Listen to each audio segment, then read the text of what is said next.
Perjalanan yang memakan waktu hampir 20 jam adalah siksaan yang belum pernah dirasakan Alexander Tristan.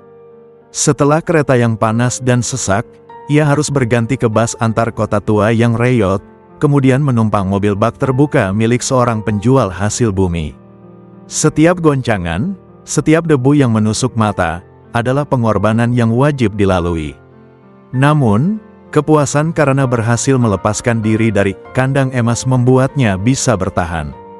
Ketika mobil bak terbuka itu akhirnya menurunkannya di persimpangan jalan setapak yang berlumpur, matahari sudah terbit tinggi, membakar kulitnya yang belum terbiasa dengan panas tanpa pendingin ruangan.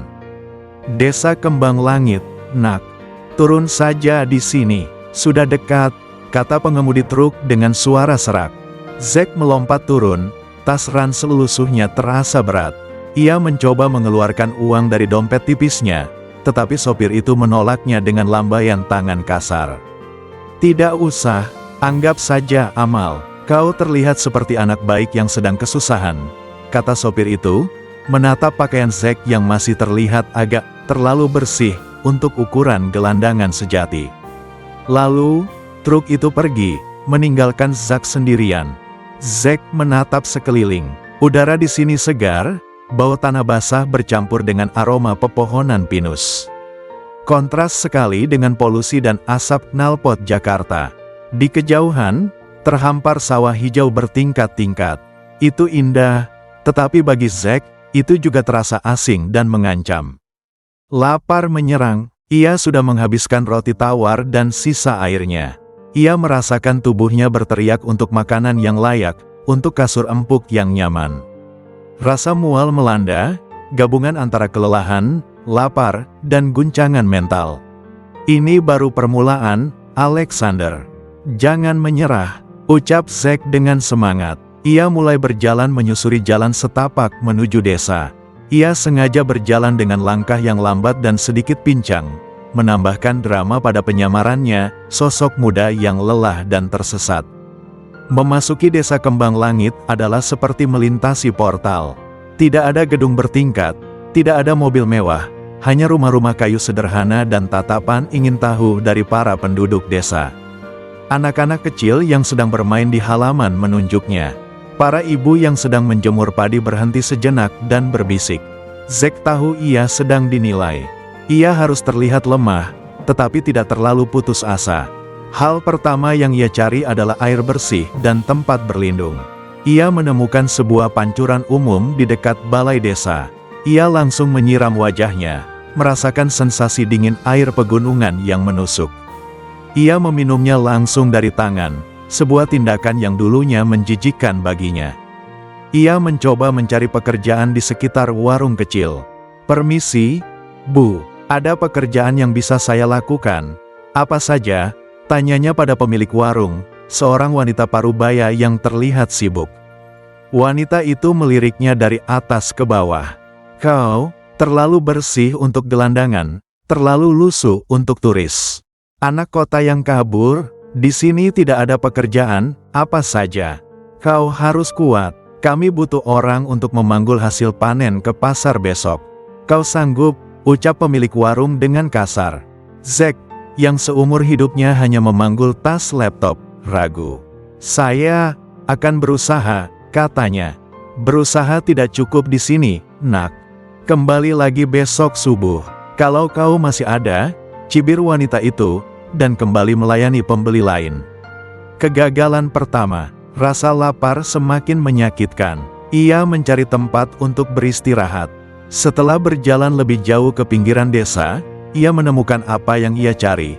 Gubuk kecil bekas gudang kayu yang sudah ditinggalkan, sedikit tersembunyi di balik pohon bambu di tepi sungai kecil. Tempat itu kotor, berdebu, dan lembab, tetapi tertutup dari pandangan.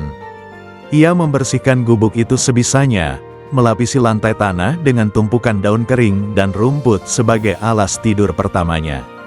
Ia menyandarkan ranselnya dan merasakan air mata frustrasi yang hampir jatuh. Aku harus bertahan, ini yang kupilih. Aku harus bersabar jalani semua ini. Aku pasti bisa melewati ini semua, ucap Zack dengan penuh keyakinan. Malam tiba dengan cepat. membawa suhu yang sangat dingin. Zack meringkuk di dalam gubuknya. Jaket lusuh itu tidak banyak membantu. Ia kedinginan sampai ke tulang, sebuah pengalaman yang mustahil dulu dia rasakan, di kamarnya yang selalu dihangatkan dengan mesin penghangat. Perutnya berbunyi nyaring. Ia tidak makan apapun sejak perjalanan. Ia memejamkan mata, mencoba membayangkan makanan lezat yang dulu ia anggap remeh. Tiba-tiba, ia mendengar suara langkah kaki di luar gubuk. Seseorang sedang berjalan hati-hati di antara bambu. Jantung Zack berdebar kencang. Apakah itu perampok atau warga desa yang curiga? Ucap Zack dalam hati. Seorang gadis muda muncul dari balik bayangan. Usianya tampak sebaya dengan Zack, sekitar 20 tahun. Ia mengenakan kaos oblong yang sederhana dan celana panjang kusam. Wajahnya cantik alami, tidak dipoles makeup, sorot matanya tulus. Tetapi ada aura lelah di sana, seolah ia membawa beban pekerjaan yang berat. Di tangannya, ia memegang sebuah baskom kecil yang tertutup kain. "Permisi," kata gadis itu dengan suara lembut namun tegas. "Saya lihat kau berkeliaran di dekat sini tadi siang. Kau tidur di sini?" Zack langsung duduk tegak. Ia merangkai cerita yang telah ia siapkan. Zack, saya tersesat. Baru saja kehilangan pekerjaan dan tidak ingat banyak hal. Saya hanya butuh tempat untuk beristirahat sebentar." Gadis itu tidak menunjukkan rasa kasihan yang berlebihan, tetapi matanya memancarkan kepedulian yang dingin dan profesional. Ia tidak terkejut atau takut.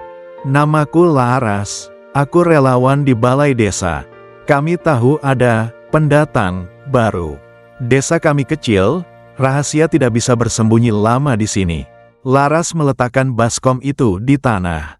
"Kau belum makan, aku yakin itu. Ambillah." Zack menatap baskom itu. Ia mengangkat kain penutupnya. Di dalamnya ada sebungkus nasi yang dibungkus daun pisang, berisi nasi hangat dengan lauk sederhana. Sepotong tempe orek dan sambal terasi. Itu adalah makanan paling sederhana, paling tidak mewah, yang pernah ia lihat. "Aku tidak bisa." Zack menolak. Harga dirinya, yang baru saja ia tinggalkan, mencoba kembali muncul. Ia tidak mau terlihat seperti pengemis. Laras memotongnya. "Ini bukan sedekah. Ini berbagi. Setiap orang di sini pernah mengalami masa sulit. Kau bisa membayarnya nanti dengan tenaga atau pekerjaan, jika kau benar-benar ingin tinggal. Tapi malam ini, kau makan. Udara di sini dingin sekali. Kau tidak akan bertahan hanya dengan air." Zack menelan ludah. Ini adalah ujian kedua, dan ia gagal lagi. Ia adalah Alexander Tristan yang menolak perjodohan triliunan, tetapi tidak mampu menolak kebaikan hati sepotong tempe orek. Ia mengambil nasi itu, tangannya sedikit gemetar. Rasa nasi hangat, tempe yang manis pedas, dan sambal yang membakar lidahnya adalah sensasi yang luar biasa. Ia makan perlahan, menikmati setiap gigitan, merasakan energi yang perlahan mengisi tubuhnya. Laras hanya memperhatikan, berdiri tegak tanpa rasa ingin tahu yang berlebihan. "Terima kasih, Laras," kata Zack, suaranya sedikit serak karena emosi yang tak terduga. "Ini, sungguh, sudah kewajibanku," jawab Laras, masih datar. "Besok subuh, datanglah ke balai desa. Aku akan membantumu mencari pekerjaan serabutan yang bisa dilakukan orang kota sepertimu. Jangan terlambat. Di sini, yang terlambat tidak akan makan."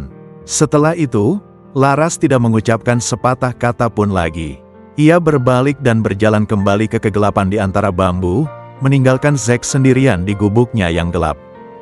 Dengan hanya kehangatan sisa makanan di perutnya, dan sebuah nama asing yang mulai mengisi pikirannya, Laras. Zack memandang ke langit. Langit desa Kembang Langit berbeda dari Jakarta. Ia bisa melihat bintang-bintang yang tak terhitung jumlahnya, jernih, dekat, dan nyata.